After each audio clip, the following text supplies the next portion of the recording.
चलते हैं आज के पहले क्वेश्चन की तरफ। पित्त रस के संग द्वारा स्रावित होता है, यानी कि पित्त रस के संग द्वारा स्रावित होता है, उत्पन्न होता है, वह यकृत द्वारा उत्पन्न होता है। तो पित्त रस के संग द्वारा स्रावित होता है, वह यकृत द्वारा स्रावित होता है। कार्बन का परमाणु क्रमांक कितना है? तो कार्बन का परमाणु क्रमांक जो है वो 6 है। कार्बन का परमाणु क्रमांक कितना है? तो कार्बन का परमाणु क्रमांक जो है वो 6 है। मानव शरीर में रुधिर बैंक का कार्य है, तो मानव शरीर में रुधिर बैंक का कार्य कौन करता है? तो मानव शरीर का रुधिर बैंक का कार्य प्लीहा या तिल्ली करती है। तो मानव शरीर में रुधिर बैंक का कार्य प्लीहा तिल्ली। मानव वो शरीर में हीमोग्लोबिन का कार्य है, तो शरीर में हीमोग्लोबिन का कार्य जो है वो ऑक्सीजन का परिवहन करना होता है। तो शरीर में हीमोग्लोबिन का कार्य जो है वो ऑक्सीजन का परिवहन करना होता है।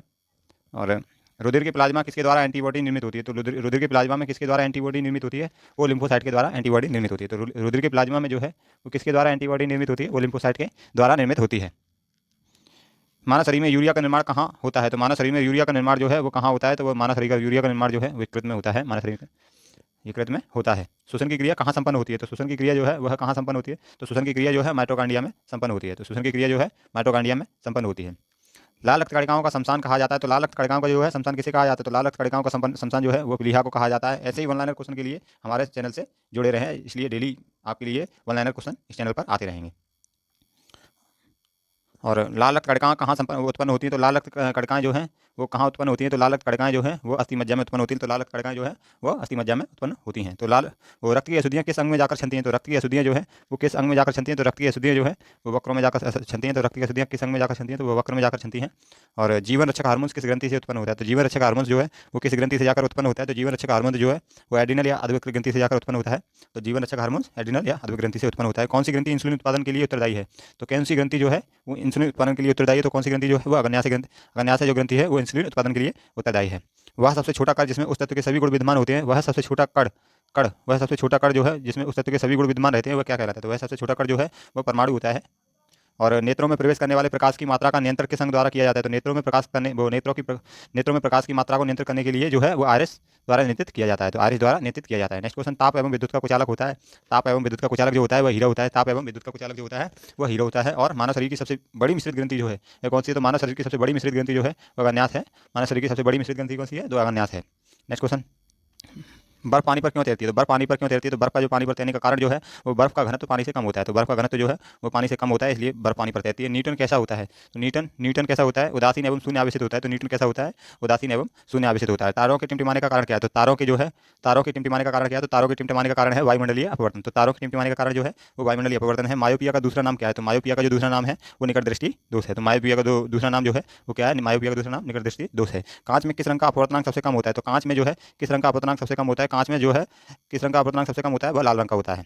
और लाइगेन एवं मिश्रित जीव बने होते हैं। तो लाइगेन एवं मिश्रित जीव जो बने होते हैं वो कवक एवं शैवाल के बने होते हैं। तो लाइगेन एवं मिश्रित जीव जो बने होते हैं वो कवक एवं शैवाल के बने होते हैं। भोजन के प्रति वर्ग यूनिट में कितने कैलोरी की मात्रा सर्वाधिक होती है? तो भोजन के प्रति वर्ग यूनिट में कैलोरी की मात्रा सर्वाधिक किस में होती है? तो वह वसा में होती है। तो वह वसा में होती है तो किसमें होती है? वसा में होती है। विटामिन होते हैं, तो विटामिन जो होते हैं वह कार्बनिक यौगिक होते हैं। तो विटामिन जो होते हैं वह कार्बनिक यौगिक होते हैं। तो विटामिन कार्बनिक यौगिक होते हैं। और शरीर में ऊतकों का निर्माण होता है। तो शरीर में ऊतकों का जो है वो निर्माण किससे होता है? तो शरीर में ऊतकों का निर्माण जो है वो किससे होता है? वो प्रोटीन से होता है। तो शरीर में ऊतकों का निर्माण जो है वो प्रोटीन से होता है।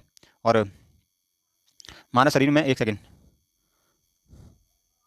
मानव शरीर में विटामिन ए कहाँ संचित रहता है? तो मानव शरीर में विटामिन ए जो है वो यकृत में संचित रहता है। तो मानव शरीर में विटामिन ए कहाँ संचित रहता है? तो मानव शरीर में विटामिन ए यकृत में संचित रहता है। तो आपको वीडियो अच्छी लग रही है तो वो वीडियो को लाइक जरूर कर दें, जिससे कि हम भी, और कमेंट बॉक्स में कमेंट करके जरूर बताएं ताकि हमें भी पता चले कि वीडियो कैसी है। और नेक्स्ट क्वेश्चन पर चलते हैं।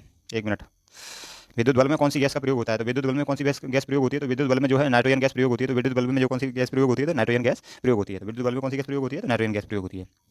मसूड़ों द्वारा खून निकलता है किस विटामिन द्वारा? मसूड़ों द्वारा खून निकलता है तो किस विटामिन द्वारा कमी के कारण निकलता है? तो वो किस विटामिन की कमी के कारण जो निकलता है वो विटामिन सी की कमी के कारण निकलता है।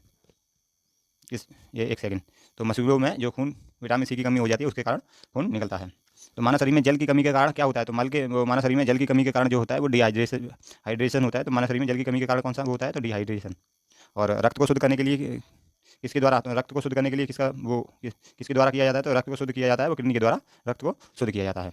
और सापेक्षता का सिद्धांत किसने दिया? तो सापेक्षता का सिद्धांत जो है वो अल्बर्ट आइंस्टीन ने दिया। सापेक्षता का सिद्धांत किसने दिया? तो सापेक्षता का सिद्धांत जो है अल्बर्ट आइंस्टीन ने दिया। तो सापेक्षता का सिद्धांत अल्बर्ट आइंस्टीन ने दिया। और जल एक यौगिक है, तो जल एक यौगिक जो होता है वो हाइड्रोजन तथा ऑक्सीजन का होता है। जल एक यौगिक जो होता है वो हाइड्रोजन तथा ऑक्सीजन का होता है। वायु में नाइट्रोजन का प्रतिशत कितना है? तो वायु में नाइट्रोजन का प्रतिशत जो है वो 78%। तो वायु में नाइट्रोजन का परसेंट जो है वो 78% होता है। और मानव शरीर में रक्त बनता है, तो मानव शरीर में रक्त जो है कहाँ बनता है, तो मानव शरीर में रक्त जो है अस्थि मज्जा में बनता है। तो अस्थि मज्जा में बनता है। नेक्स्ट क्वेश्चन, और ये मानव नेत्रों के रेटिना पर बनने वाला प्रतिबिंब कैसा होता है, तो मानव नेत्रों के रेटिना पर बनने वाला प्रतिबिंब जो होता है वास्तविक एवं उल्टा होता है। तो मानव नेत्रों में रेटिना पर बनने वाला प्रतिबिंब जो होता है वास्तविक एवं उल्टा होता है। और दूरी के साथ विस्थापन परिवर्तन क्या कहलाता है, दूरी के साथ विस्थापन, वो दूरी के साथ साथ परिवर्तन क्या कहलाता है, तो दूरी के साथ परिवर्तन क्या कहलाता है, वो विस्थापन कहलाता है। तो दूरी के साथ साथ परिवर्तन क्या कहलाता है, वो विस्थापन कहलाता है। और मार्स गैस का सबसे प्रचुर तत्व कौन सा है, तो मार्स गैस का सबसे प्रचुर तत्व जो है वो मीथेन होता है। तो मार्स गैस का सबसे प्रचुर तत्व कौन सा होता है, वो मीथेन होता है। और प्रकाश संश्लेषण में ऑक्सीजन निकलती है, तो प्रकाश संश्लेषण में ऑक्सीजन जो निकलती है वो जल से निकलती है। तो प्रकाश संश्लेषण में ऑक्सीजन जो है वो जल से निकलती है। और मानव श्वसन के दौरान कौन सी गैस निकलती है, तो मानव श्वसन के दौरान जो गैस निकलती है वो कार्बन डाइऑक्साइड निकलती है। तो मानव श्वसन के दौरान जो है वो कार्बन डाइऑक्साइड निकलती है। और ब्रेक लगाने पर गाड़ी रुक जाती है, उसमें कौन सा बल कार्य करता है, तो ब्रेक लगाने पर गाड़ी जो रुक जाती है उसमें घर्षण बल कार्य करता है। तो ब्रेक लगाने पर गाड़ी रुक जाती है, वो घर्षण बल कार्य करता है। तो वीडियो को ज़्यादा लंबी न करते हुए वीडियो को यहीं समाप्त करते हैं। और वीडियो अच्छी लगी तो वीडियो को लाइक करें। जय हिंद, जय भारत।